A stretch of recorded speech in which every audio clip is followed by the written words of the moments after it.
আচ্ছা, একটা প্রশ্ন দিয়ে শুরু করা যাক। যে বেনামি জিনিয়াস আমাদের বিটকয়েনের মতো একটা বৈপ্লবিক প্রযুক্তি দিলেন, তিনি আর ইতিহাসের অন্যতম এক ঘৃণিত অপরাধী একই মানুষ হতে পারেন? মানে এটা কি সম্ভব? চলুন এই অবিশ্বাস্য দাবিটা একটু তলিয়ে দেখা যাক।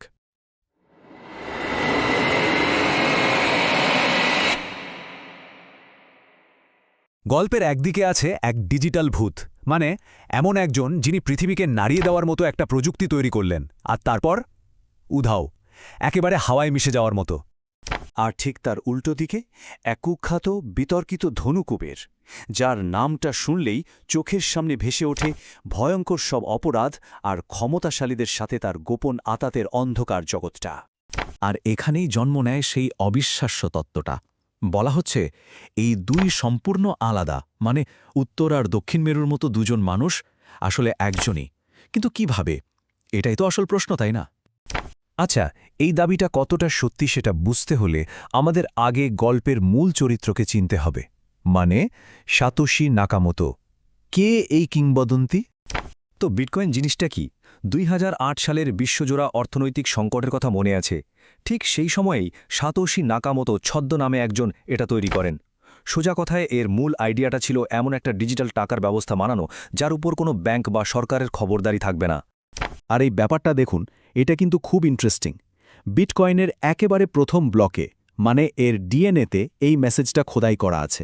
এটা কিন্তু শুধু একটা খবরের কাগজের হেডলাইন না, এটা ছিল তখনকার পুরো অর্থনৈতিক সিস্টেমের বিরুদ্ধে একটা নীরব কিন্তু জোরালো প্রতিবাদ। আর টাকার কথা যদি বলি, সাতোশি প্রায় 10 লাখ বিটকয়েন মাইনিং করে রেখেছিলেন, এখনকার বাজারে যার দাম বিলিয়ন বিলিয়ন ডলার। কিন্তু সবচেয়ে অবাক করা ব্যাপার কি জানেন? এই বিপুল পরিমাণ সম্পদ আজ পর্যন্ত কেউ ছুঁয়েও দেখেনি, একেবারে আনটাচড। এতেই কিন্তু বোঝা যায় লোকটার আসল উদ্দেশ্য টাকা কামানো ছিল না, ছিল একটা আদর্শ। তাহলে সাতোশি নাকামোতো আসলে কেমন লোক ছিলেন? এক কথায় বললে তিনি ছিলেন একজন তুখোড় C++ প্রোগ্রামার, ক্রিপ্টোগ্রাফির মাস্টার, আর তার থেকেও বড় কথা একজন সাইফার পাঙ্ক। মানে তিনি এমন একজন যিনি বিশ্বাস করতেন যে প্রযুক্তির মাধ্যমে মানুষের গোপনীয়তা আর স্বাধীনতা রক্ষা করা সম্ভব, আর নিজের আদর্শের প্রতি এতটাই একনিষ্ঠ ছিলেন যে 2011 সালে তিনি পুরো প্রজেক্টটা অন্যদের হাতে তুলে দিয়ে নিজে একেবারে গায়েব হয়ে যান।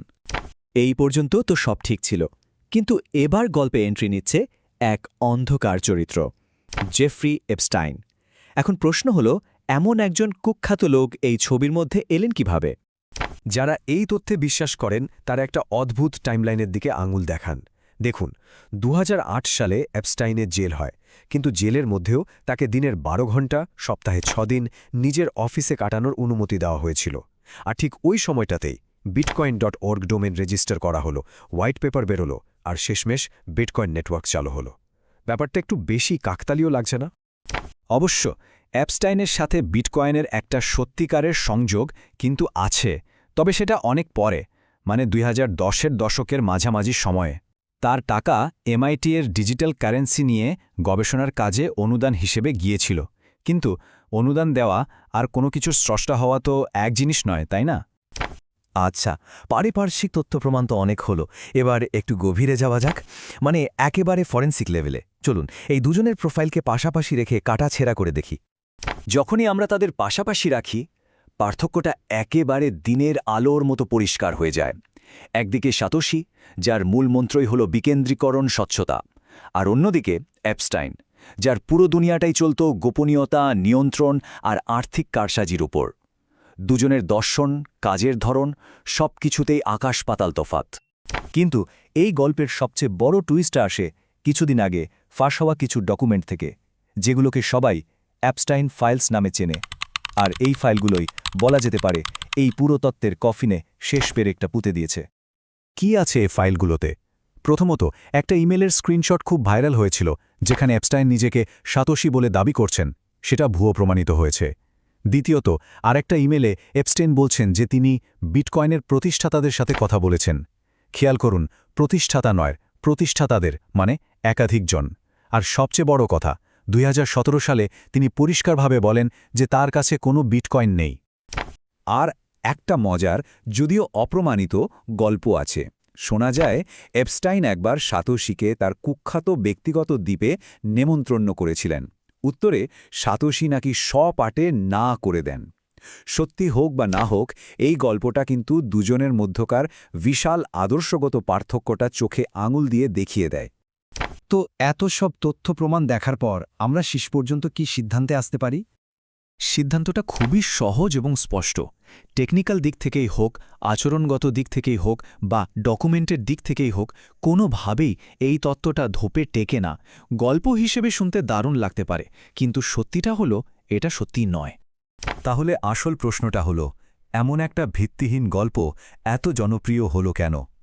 এর কারণটা বেশ সোজা। একটা ভালো ষড়যন্ত্র তত্ত্বের যা যা মশলা দরকার তার সবই এখানে আছে। একদিকে এক রহস্যময় জিনিয়াস, অন্যদিকে এক কুখ্যাত ভিলেন। এই দুটো রহস্যকে একসাথে মিশিয়ে দিলে যে সহজ নাটকীয় গল্পটা তৈরি হয়, সেটা বিশ্বাস করতে আমাদের খুব ভালো লাগে। এখান থেকে আমাদের জন্য একটা বড় শিক্ষা আছে। সেটা হলো প্রযুক্তি আর তাকে ঘিরে তৈরি হওয়া গল্প, এই দুটোকে আলাদা করে দেখতে শেখা। বিটকয়েনের আসল শক্তি কিন্তু এর কোড, এর স্বচ্ছ আর বিকেন্দ্রীভূত সিস্টেম। কিন্তু মানুষের ওপর যে নানা রকম গল্প চাপিয়ে দেয়, সেগুলো প্রায় আমাদের ভুল পথে নিয়ে যেতে পারে। আর সবশেষে এই পুরো ব্যাপারটা আমাদের একটা খুব জরুরি প্রশ্নের সামনে দাঁড় করিয়ে দেয়। যখন ফ্যাক্টস বা তথ্যগুলো একদিকে, তখনও আমরা কেন একটা ভালো মুখরোচক গল্পের পেছনে ছুটি? এটা কিন্তু শুধু বিটকয়েন বা এপস্টাইনের গল্প না, এটা আসলে আমাদের নিজেদেরও গল্প, আমাদের বিশ্বাস অবিশ্বাসের গল্প। ব্যাপারটা নিয়ে একটু ভাবার অবকাশ আছে, তাই না?